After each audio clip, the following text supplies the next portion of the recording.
interesting. Evolution occurred in two ways: natural and sexual selection, which is what differentiates it. Which is Isn't sexual like natural? Like isn't it's some different because like if you look at which monkeys were close to us, was it chimpanzees? chimpanzees? Yeah. Okay. So a female chimpanzee. So this is what sexual selection was. This is how Darwin like. Figured it Darwin out. came across sexual selection, but everyone said no to him. But then Okay. it proved that it's actually more useful than not. Okay. So basically, it says like stuff like a female chimpanzee, will basically mate with a male chimpanzee if the male chimpanzee wants to mate. If he wants to. Okay. So if a male chimpanzee beats another male chimpanzee and comes to mate with a female, they'll just mate. Yeah. But the reason our species the way we are is because when a male, well, what would be the ancestor of a human, would want to mate, he can't just beat the other male and mate. He has to beat the other male, and the woman has to choose that she wants to mate with him.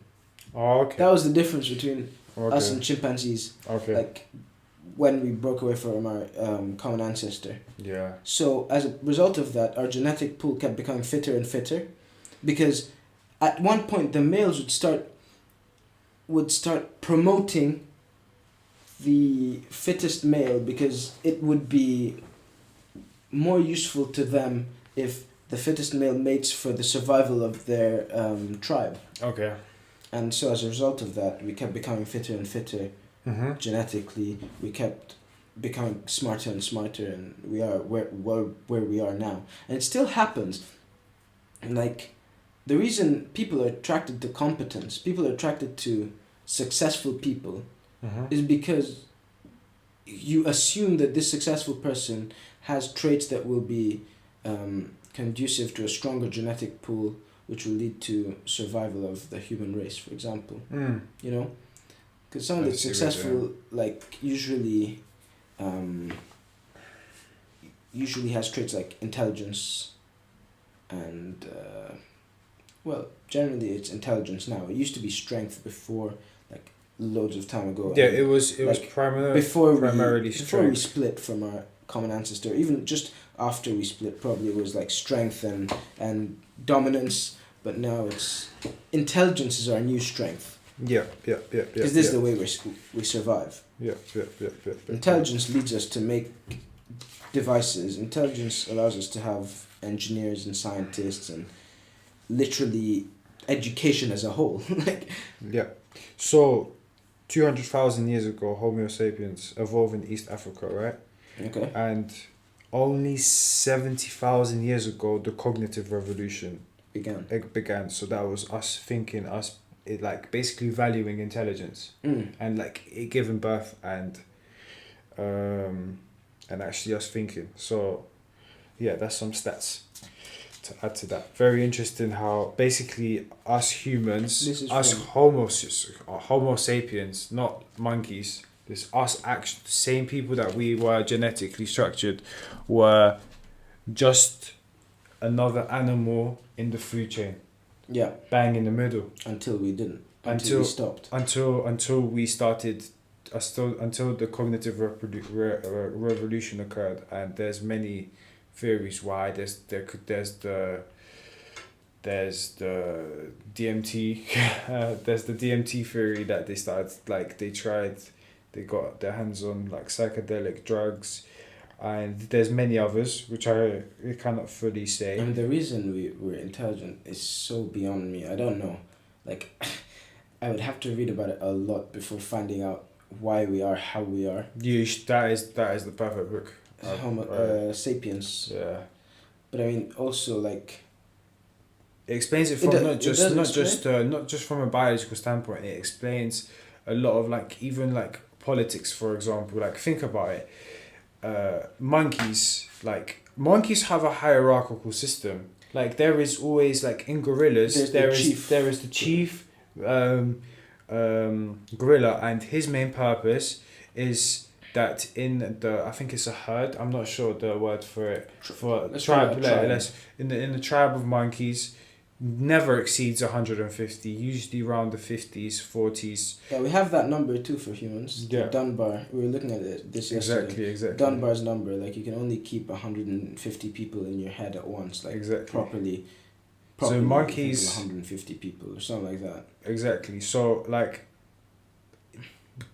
in a sense, monkeys, in a way, had like a political structure in place, but this was like, this was unconditional, right? It was like the strongest monkey, and his purpose was primarily to protect, and to reproduce, and but I find it fascinating how we were able to like to leave that type of mentality, and the answer to that is cognition. We start thinking, and we find ways to actually work with other people in the same species in more than just 40 people. It's because of reciprocity of humankind. The fact that we're willing to trade, in a sense, something for something else. Yes, trade is a very sacrifice and have delayed reward. Yeah. Humans are willing to have delayed reward beyond death. No, like, animals don't do that. That's very true. Squirrels can sometimes have delayed. What did I say?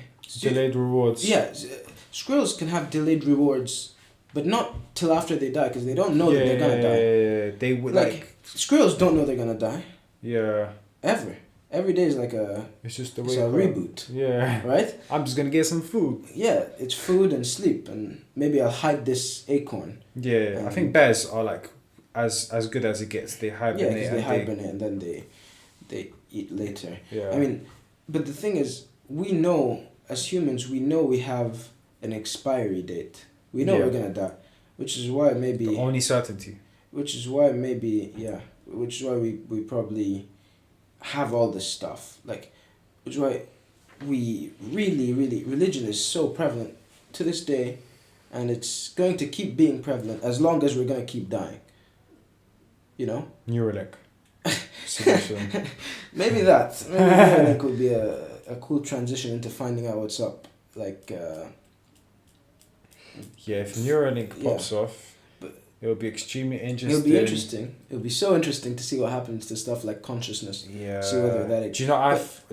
Go on. Yeah, go on. I was gonna say that there are like cryogenic chambers where you can freeze your frozen, body, which are basically waiting for the day that Neuralink wakens, and some people don't even cryogenically freeze their whole body. They just chop their head off. And they freeze the head, and that's enough. Is this a thing? Yeah. This is like people have died, and they are just waiting for this basically technology to arise.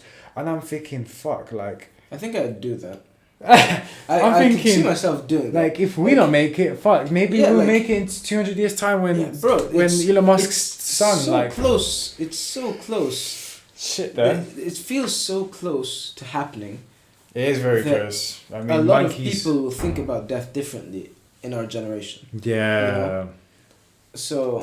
If we can actually figure out how to continue living after, like, even fuck the living, but like keep consciousness. That'd be cool. After death, that would be against biology and reality in a sense, and all these other religions. So I feel like it would be a dangerous shift. I don't think it would be against biology, because that would be the ultimate.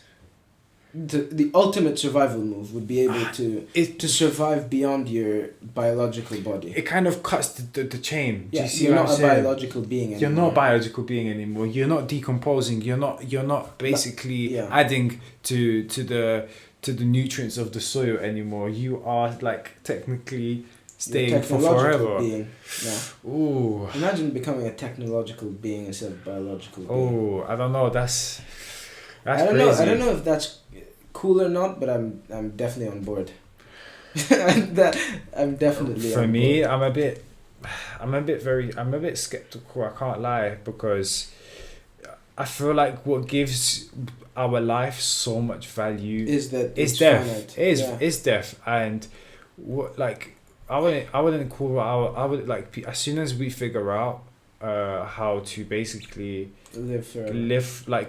keep our consciousness to live forever. We're not humans anymore. Yeah, I know. This is a completely different. I assume we won't be humans anymore, but I don't know. I think I might be willing to take that risk. Really, I would not. I don't know, cause I would not. You know, like, both ways are scary. Both ways are scary. Death is scary, but also like staying forever living like scary, this, living like a robot forever is also having scary, right? Isn't it? They are both scary. I feel like a reason why I fear it is because it goes against the norm in a sense, right? It's not normal to not die. I guess that's what's so skeptical around it. But a lot of things that humans have done is not normal. Is that way? Yeah. Yeah, it is honestly. But almost everything we've done is to follow, like, is to survive in a. You can relate it back to our survival instinct. You know, so and this is the ultimate survival instinct because this is the ticket to surviving forever. It's cheat code GTA. Yeah, it literally is. Nah, I feel like if this does become a reality in our lifetime, it will be dangerous only because there will be people that get it first. Yeah, there will be a proportion of people who are like hyper aware, like overclocked brains, 1 gigahertz processing speed, being able to read books. What was it? I think it was something like that. Like, people with Neuralink will be able to process stuff at such a tremendous speed and so much information that it would just blow the normal human out of the water.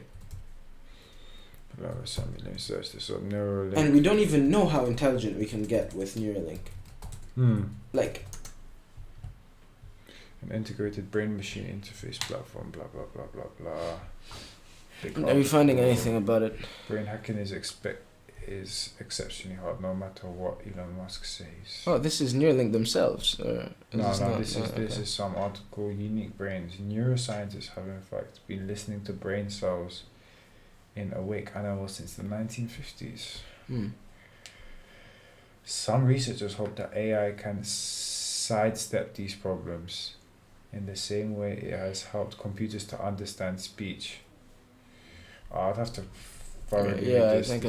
This is a difficult article to scavenge through quickly. But I would say, I've got a good theory.